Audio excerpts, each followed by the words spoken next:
భారత రాజ్యాంగం ప్రకారం కేంద్ర ప్రభుత్వం 2016లోనే దివ్యాంగుల హక్కుల సాధన కోసం సమాన అవకాశాలు కల్పించడానికి ఒక చట్టాన్ని చేసిందని ఏపీ వీర వసంత దివ్యాంగుల సంక్షేమ సంఘం రాష్ట్ర అధ్యక్షులు మల్లెల లక్ష్మీనారాయణ అన్నారు. విజయవాడ కలెక్టర్ కార్యాలయం వద్ద నిర్వహించిన విలేకరుల సమావేశంలో ఆయన మాట్లాడుతూ చట్టం చేసి 9 సంవత్సరాలైందని తెలిపారు. ఎన్డీఏ కూటమి అధికారంలోకి రావడం కోసం వీర వసంత దివ్యాంగుల సంక్షేమ సంఘం విశేష కృషి చేసిందన్నారు. 2023లో చంద్రబాబు ప్రతిపక్ష నాయకుడిగా ఉన్నప్పుడు కూటమి అధికారంలోకి వస్తే దివ్యాంగులకు స్థానిక సంస్థల్లో 5% రిజర్వేషన్ ఇస్తామని మాట ఇచ్చారన్నారు. జనసేన అధినేత పవన్ కళ్యాణ్ కూడా స్థానిక సంస్థల ఎన్నికల్లో 5% ఇస్తామని మాట ఇచ్చారని, ఇచ్చిన మాటను ఇద్దరూ మర్చిపోయారా అని ప్రశ్నించారు. రాష్ట్రంలో 20 లక్షల మంది దివ్యాంగులు ఉన్నారని, తమకు ఓట్లు ఉన్నాయని చెప్పారు. తమకు న్యాయం చేయాలని, స్థానిక సంస్థల ఎన్నికల్లో తప్పనిసరిగా 5% రిజర్వేషన్ ఇవ్వాలని ఆయన కోరారు.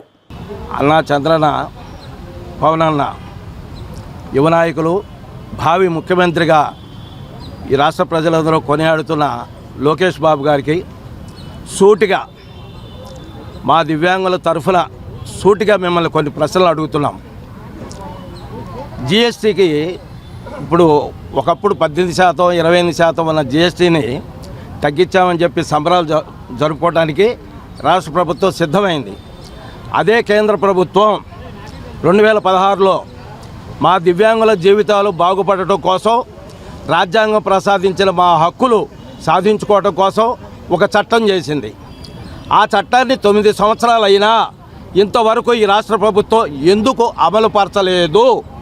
దివ్యాంగులంటే మనుషులు కాదా? దివ్యాంగులకు కూడా ఓటు హక్కు ఉన్న సంగతి మీరు మర్చారా? మేము మనుషుల్లో ఒక భాగమే. కూటమి ప్రభుత్వం విజయానికి మా యొక్క చర్మం ఒలిసి పనిచేశాం. కాబట్టి మాకు 2026 జనవరిలోనే స్థానిక సంస్థల ఎన్నికలు జరుగుతున్నాయి.